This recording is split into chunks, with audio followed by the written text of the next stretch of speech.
passes, the temperature rises, the cold will soon rush back in. We want to show you a live picture in conditions here in New York City. The National Weather Service has issued a winter weather advisory for New York City and most of the tri-state area. In fact, there is snow all across this area, as Joe pointed out. New Jersey tonight, most of central and southern New Jersey tonight under that winter storm warning as well. And don't worry, New York City, the Department of Sanitation has issued a snow alert. That means 500 salt spreaders are out on the road right now. Plows will roll out only if necessary. Now, we've got a team of reporters. They are covering this latest winter storm. AJ Ross is in New Jersey. Lauren Glassberg is in the Bronx this evening. But we're going to begin with meteorologist Jeff Smith. He has the exclusive AccuWeather forecast. Jeff? Oh, the snow's coming down hard here on the Upper West Side, reducing visibility, causing a lot of slick travel on both the sidewalks if you're walking and obviously on the roads if you're out driving. The amazing thing about this storm, we're getting a wind coming in from the south right now. Typically, when you get a south wind, you warm things up really, really quickly. You change over to rain.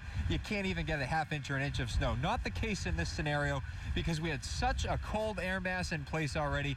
Even though we have a south wind coming in off of the warmer waters of the Atlantic, we remain snow right through the evening hours. Check out the winter storm warnings we have in effect right through Monmouth and Ocean counties in New Jersey, much of central New Jersey. We're talking Middlesex, Somerset County, Morris County, Hunterdon, and Warren counties right through 6 a.m. Winter weather advisories in effect elsewhere. Check out the snowfall right now.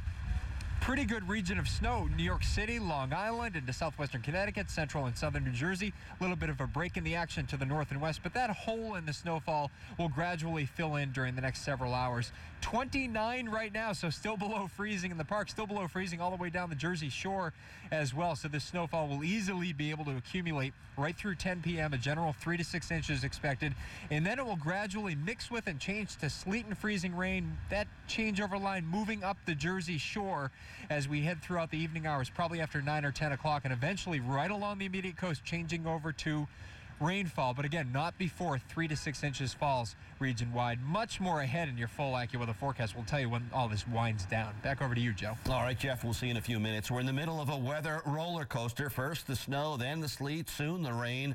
But New Yorkers, they know how to take it in stride. Eyewitness News reporter Lauren Glassberg live in the Belmont section of the Bronx. Lauren? Joe, I'm not sure we have a choice at this point. It is Saturday night after all, and here along Arthur Avenue, the restaurants are open, the cafe is open, and we're seeing people come and go. They're not letting the elements get the worst of them, but they're coming with a little attitude as well. Mother Nature is like, she's doing bad stuff to us. That's how lots of New Yorkers feel right about now. Days of frigid temperatures culminating in yet more snow. Snow made for slower roads, but a picturesque setting in Central Park. I love it. I don't get to see snow that much. I live in Florida. Ah, so you're one of those folks, not a New Yorker who's kind of sick of this.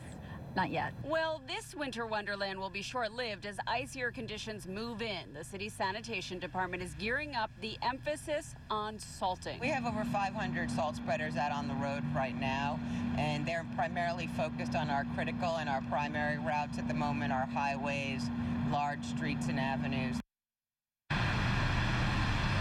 The city sanitation department has about 160,000 tons of salt right now. The commissioner of the sanitation department says that's a pretty good amount at this point in the season. City's certainly going to be needing it tonight. Take a look at the streets right now.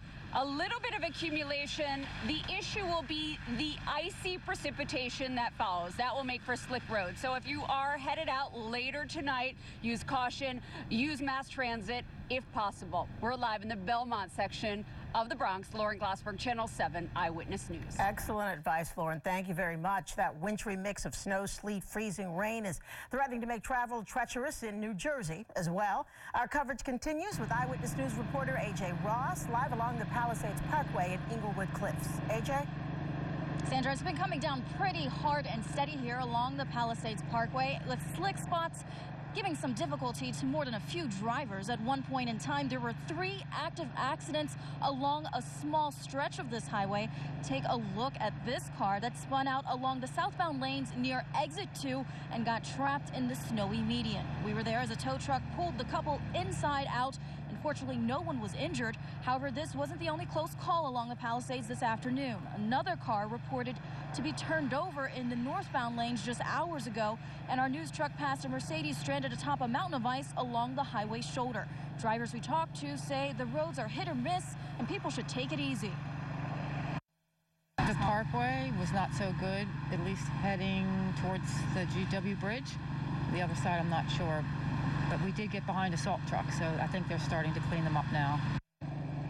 Now, we have seen several snowplows making the rounds and trying to keep the roads clear, but you can see it's really picked up. The accumulation is starting to build, and they'll probably be needing another run-through fairly soon. So please take it easy. Take your time. If you don't need to be out, stay inside, stay warm. Live along the Palisades Parkway, I'm AJ Ross, Channel 7 Eyewitness News. AJ, thank you. A homeless man is found dead on Long Island. Police say it appears the freezing temperatures led to his death.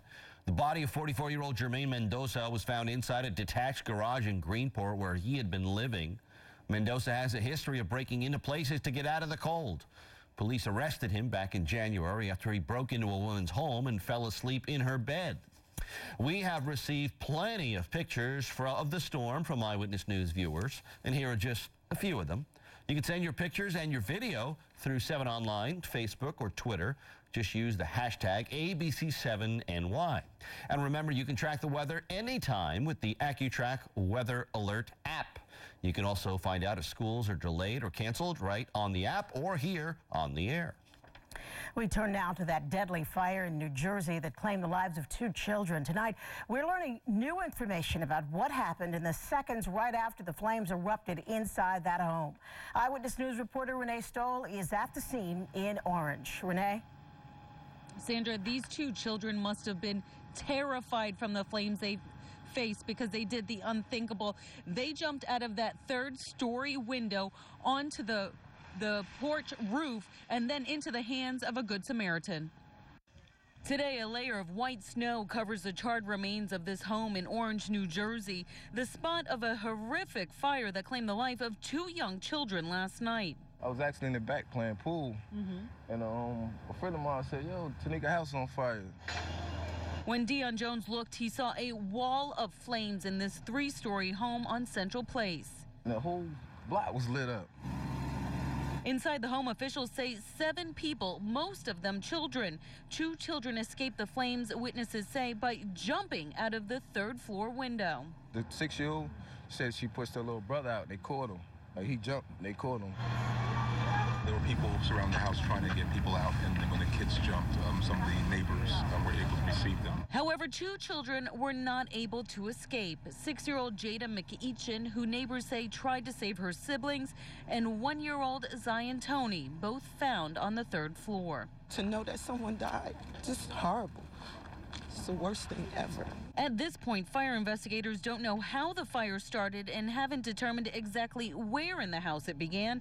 Ernest Williams with the Family Assistant Resource Center of New Jersey has been in contact with the family and says the children's mother and her family are completely distraught. She's not doing very well naturally, and everyone else is very despondent because they lost everything. They lost everything. Now, that organization is helping the family with funeral expenses for the 2 children. 2 others who were in the house had to go to the hospital as well. The mayor tells me that this house had actually been a house that was fixed up for this family, and now it has to be demolished. Reporting live in Orange, New Jersey, Renee Stoll, Channel 7 Eyewitness News. Renee, thank you. A developing story now on Manhattan's east side.